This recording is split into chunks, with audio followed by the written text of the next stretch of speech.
share this evening with you. With my husband, the former and future governor of the Commonwealth of Virginia, and our very special guest, Vice President Kamala Harris. There is so much at stake in this election, and Virginians have a very clear choice in front of us. Are we going to vote for Terry to move the Commonwealth forward, or let the alternative take us back? No.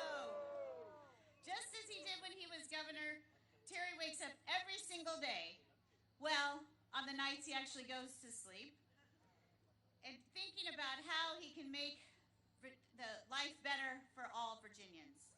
And make no mistake, as your 72nd governor, Terry made so much progress for Virginia. He fought to create jobs. We serve 13 million more school meals every year.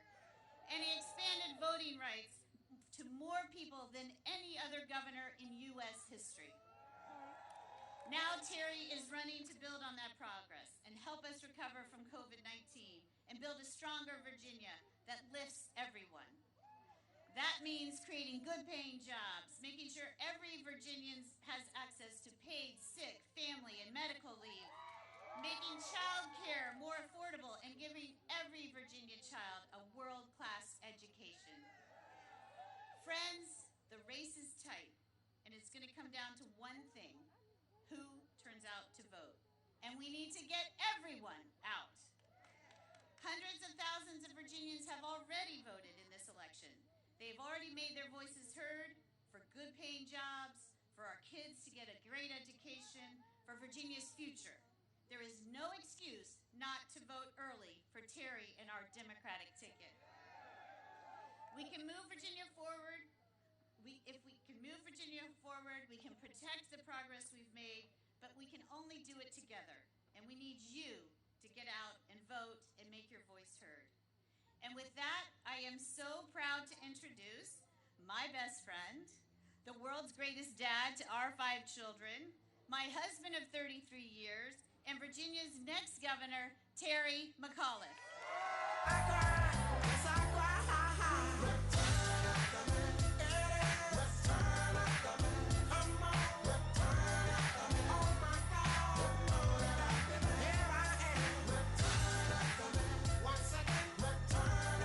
Good evening, everybody. Well, you know what tonight is? We are in the greatest county in America here in Prince William County. I want to thank you for all coming out tonight. What a special night. I want to thank Chairman Torian. I want to thank our great Senator Tim Kaine, all the elected officials who have come out here. Let's give everybody a great round of applause, all of our elected officials. And to thank you all for being here tonight. And I'm honored that we have a special guest. If you didn't know, it was her birthday yesterday. We are so honored to have the Vice President of the United States of America, Kamala Harris, with us. Folks, we've got an election coming up in a few days. We need your help. Everything is at risk that we fought for over the course of the last 8 years. If you think 8 years ago when I was campaigning with you, think about it for a second. Our state had the most anti-women, anti-gay, anti-environment, anti-immigrant, pro-gun legislation in the United States of America. We won, we swept those 3 statewide tickets, and we got to work to rebuild this economy. I walked into office with a $2.4 billion deficit that I had to get to work. But I made Virginia open and welcoming. In my quiet, low-key manner, I replaced the Board of Health. And guess what? I kept all 16 women's clinics open here in the Commonwealth of Virginia. Had I not been elected, those clinics would not be open today. I'm very proud after the historic ruling that I was the first governor in America to perform a gay marriage in the United States. My message was clear. We are an open, we are a welcoming state. And look what happened. Our economy took off. 1,100 new businesses moved to the Commonwealth of Virginia, 20 billion new capital, 200,000 new high-paying jobs. Income went up 14%, and we reduced unemployment in every city and county in the Commonwealth of Virginia. That's what you get with good Democratic leadership. So I'm back running again because COVID has been such a challenge for us. Challenge for so many families. We need real leadership. We need experience. And I've got 20 big plans on how I'm going to take Virginia to the next level, 166 pages. I'm going to lean in. But the biggest thing I'm going to lean in on is education, folks. We have got to take our education system to the next level. Right now in Virginia, we rank 50th out of 50 states on average teacher pay as it compares to the average pay of our residents. Really? We're the 10th wealthiest state in America. I promise every teacher in Virginia, I am going to raise teacher pay above the national average for the first time in the history of the Commonwealth of Virginia. And I promise you, the 41,000 at-risk 3- and 4-year-olds, we're going to get every one of them access to pre-K education here in the Commonwealth of Virginia. And I promise you, within 2 years of being governor, we're going to have every single person will have access to broadband here in the Commonwealth of Virginia. I'm going to be the first state to get all of our citizens covered with affordable health care. We have 700,000 folks without health care, 100,000 children. I'm going to be the first governor of the first state to see that every single resident gets affordable, quality health care for their citizens. So, folks, I got to tell you, I'm ready to do this. I got more energy today than the day I was born. I am ready to take Virginia to the next level. But I got to tell you this. I got to have Hala as my lieutenant governor. I got to have Mark Herring as my attorney general. Because as you all know, you heard, I erased a 114-year-old racist Jim Crow law that existed here. If you commit a felony, you never vote again for the rest of your life. I thought that was wrong, disgraceful. And with the stroke of my pen in April 2016, I did the largest enfranchisement of voters in the history of the United States of America going back 100 years. I gave them back the right to vote. And you know what happened. They sued me, took me to the Supreme Court, sued me again for contempt of court. Thank goodness I had an attorney general that had my back. But all of these big, bold plans that I have, all of them, I gotta have a Democratic House of Delegates, folks. So I need you working your heart out over the course of the next 10 days. And I got a lot done. I worked in a bipartisan way. I worked with reasonable Republicans on transportation, on veterans affairs, on economic development. I'll work with anybody if you're willing to move our state forward. But let me be crystal clear to all of you. Glenn Youngkin is not a reasonable Republican. He is a Trump acolyte who has been endorsed by Trump 6 times. He has said, quote, so much of the reason why I'm running is because of Donald Trump. Well, Virginians, let me be clear to you tonight. I'm running for governor for you. For 8 months of his campaign, he's had one issue on his website. He says it's the single most important issue facing Virginia. Not jobs, not education, not health care. Election integrity. Really, really, Glenn. That is the Trump 2020 conspiracy theory about the 2020 election. We'll have no illusions here, folks. In 2020, Kamala Harris was elected vice president, and Joe Biden was elected president of the United States of America. But there's a couple key issues you have to understand. Abortion. Glenn Youngkin got caught on tape saying when he is governor, he will go on the offense to defund Planned Parenthood and ban abortions. He wants to bring the Texas-style laws here to the Commonwealth of Virginia. But you need to realize, for 50 years, we always assumed that the Supreme Court would protect Roe v. Wade. But now, with the Trump Supreme Court, with a 6-3 Trump Supreme Court, all of that is in jeopardy. In Texas today, abortion is illegal. A woman doesn't know she's pregnant in 6 weeks. Doctors can face jail time. Uber drivers can be fined. We will not let that be brought here to the Commonwealth of Virginia. So every woman, listen to me. You have got to get out and vote. Because if Glenn Youngkin is elected, abortions will cease. And as I was before, I will be a brick wall to protect women's rights here in the Commonwealth of Virginia. And the other big issue is vaccinations. I believe every doctor, every nurse, every teacher ought to be vaccinated here in the Commonwealth of Virginia. I am running against an anti-vaxxer who literally says on right-wing Trump radio, quote, if you don't want to take it, don't take it. Quote, there's many good reasons not to get vaccinated. No, there are not. He got caught telling college students, if you don't want to take it, just fill out an exemption for whatever reason. He doesn't believe that a nurse who's working up at a Nova hospital, who's working in a cancer ward with a patient who is already immunocompromised because of radiation and chemotherapy, he doesn't believe that that nurse should be vaccinated. I do. And he has said, day one, he's elected, masks come off, and teachers are not going to be vaccinated. Really? So think about this. You're a parent with a first grader, 6, 7 years old. He is going to force parents to send their children to schools with a teacher who's not vaccinated and is not wearing a mask. That is life-threatening to our children. And you in Virginia should understand, we have had over 900,000 Virginians have contracted COVID. That is more than 10% of our population. 13,500 Virginians have died. 1,142 of our children have been in the hospital, many in ICU beds because of COVID. Last week, 2 11-year-olds died of COVID. This is a serious issue. This is why I need you to vote.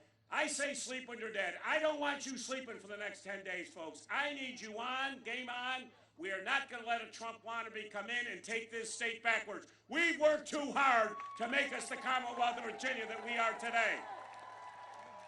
So I'm going to ask one favor of you. Right now, everybody take out your cell phones right now. Go on, take them out.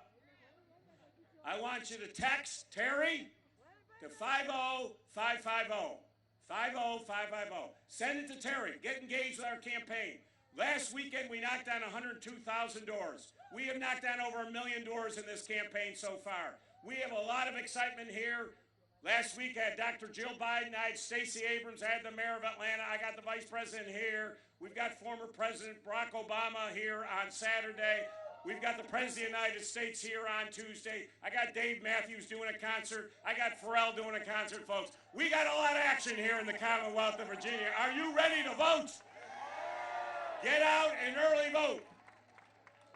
It is now my honor to bring to the stage a great friend of mine. I love this woman. She has made history, as you know. But what Kamala Harris and Joe Biden, from the second they were elected, they have been getting out of bed every single day to defeat this COVID crisis. They have worked so hard to lift everybody up, to build a strong economy. And the vice president has taken the lead on dealing with women in the workforce because since COVID has started, 5.4 million women have lost their job. We need more child care. We need to keep our children in school, and she has led that effort. Ladies and gentlemen, it is my honor to introduce to you our history, record-breaking Vice President of the United States of America. Someone, this is her second trip here. She's coming back again. Ladies and gentlemen, Vice President Kamala Harris.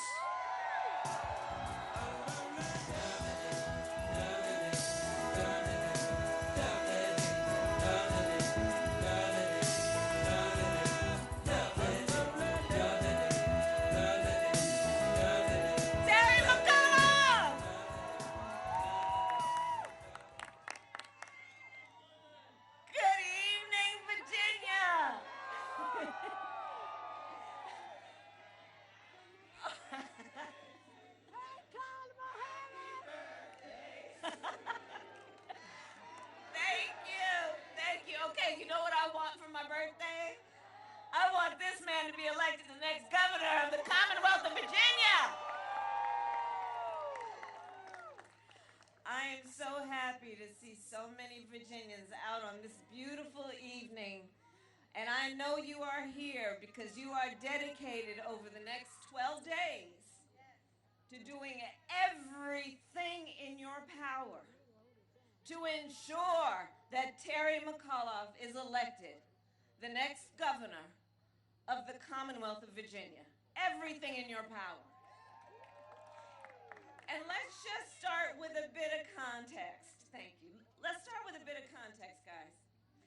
So 4 years, a whole lot can either be created or destroyed in 4 years.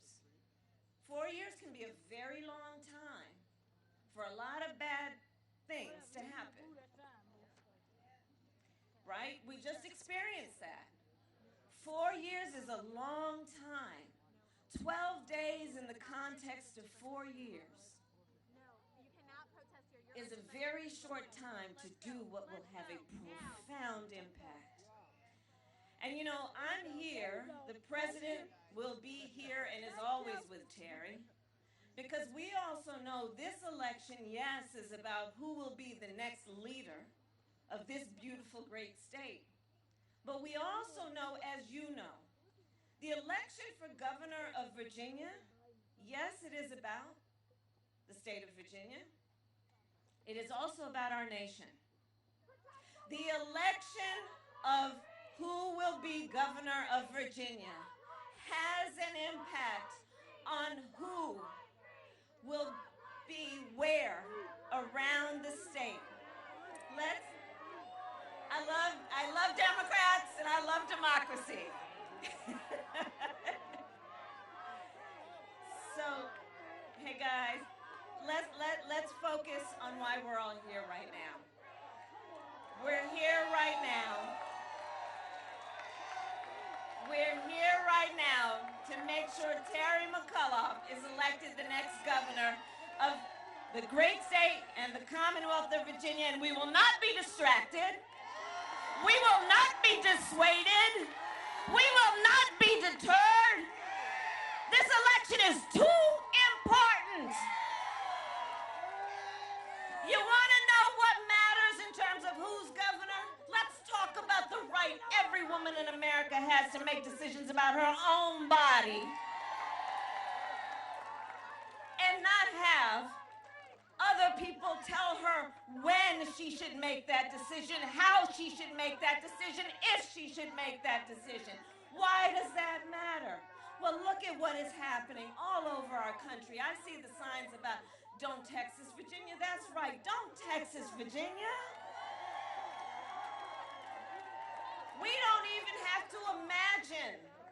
We have seen, we have empirical evidence right before us now, guys, of a governor in the state of Texas who is telling women what and who they can be based on some arbitrary decision that includes empowering bounty hunters to intimidate, to instill fear in women.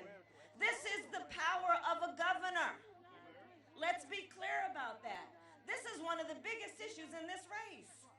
Whether Virginia elects a governor who respects women, who understands the constitutional right women have to make decisions about their own body, or would take that away from women. These are the things that are at stake. What's at stake? Why does who is governor matter? It matters when you're talking about workers' rights. It matters when you talk about whether you believe in collective bargaining. It matters when you care about whether people are paid their value, whether in the midst of a pandemic or before it or after it, people have paid sick leave, paid family leave. It matters. It matters who is governor in terms of whether they recognize that we are in the midst of a climate crisis and what we do every day will matter. In terms of whether our babies and their babies will have clean air to breathe, clean water to drink. It matters who is governor. It matters who is governor. If we have as the highest elected official of a state who says, we need to reform the criminal justice system in America, and let's start right here at home. It matters who is governor, in particular of this state, to be a voice that says we are a nation of immigrants and it is time that we reform this system and create a pathway for citizenship and protect our dreamers and protect our essential workers and protect our farm workers. It matters. It matters who is governor.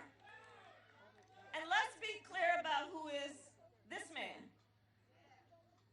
He has the life experience, the professional experience, the experience in this state. If you know Terry McAuliffe, you also know he walks his talk. He is a fighter. He fights with heart and soul. He sees the people. He cares about the people. And when you elect somebody as governor, you want to make sure you really know who they are. Well, we know who Terry is. That's not a question in this race. We know who Terry is. That's right.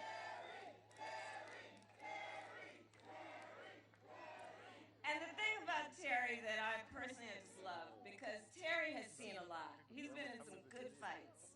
You know, we lost John Lewis. But John Lewis would talk about good trouble. Terry McAuliffe knows about good trouble. And he knows that when it's good trouble, it's worth a good fight. That's the kind of leader Terry is. But Terry is also a leader who has a vision. He sees what can be. And the beauty of his experience and his characters, he sees what can be unburdened by what has been. That's the kind of leader we want in Virginia. That's the kind of leader we want in Virginia. But listen, this race is tight, all right?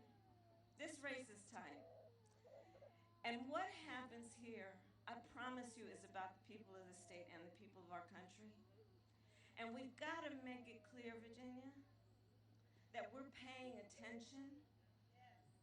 We got to make it clear that we're not taking anything for granted. You know, 4 years ago, there was a lot of folks who said, oh, if I go vote, everything will be all right. Wasn't all right. This election requires more than you vote. It requires you vote, to be sure. But it requires we work. Because there is nothing about this election we can take for granted. There is nothing about this moment in time that is not about the coexistence between crisis and opportunity. And how that all balances out will depend on who's in a role of leadership. Does it weigh in favor of crisis, or does crisis turn into opportunity? When we are in the midst of a pandemic, do we see the opportunity and the opening to say, yes, we really need to have a better healthcare system that makes sure and ensures that healthcare is a right and not just a privilege of those who can afford it? In the midst of a crisis, when people could not go to work and pay their rent because they have young children and could not afford childcare or it was nowhere within reach, is it not an opportunity to say, let's have people in the highest offices in our land who fight for affordable and accessible childcare for every parent? In the midst of a crisis where we have seen how people, 2 million women, had to leave the workforce because they had the responsibility of, yes, going to work and bringing home a paycheck, but also taking care of children and elderly relatives. But in the midst of a crisis that became apparent to all, the opportunity to say, let's have accessible and affordable home care. In the midst of a crisis that said, public transportation, we need a better system that makes people safe and it makes it accessible. And an opportunity then to focus on those things and put resources into it. There are so many things about this very moment that in the midst of all the suffering and loss that so many have experienced, present great opportunities if we have the right people in place. And so let's see this moment. Let's see this moment for all it is presenting each one of us. And let's do everything we can to ensure that Hala Ayala is elected Lieutenant Governor, that we re-elect Mark Herring, my buddy, as Attorney General, and that we elect Terry McAuliffe with Dorothy at his side as the next governor of the great, great Commonwealth of Virginia. Thank you all very much. Thank you.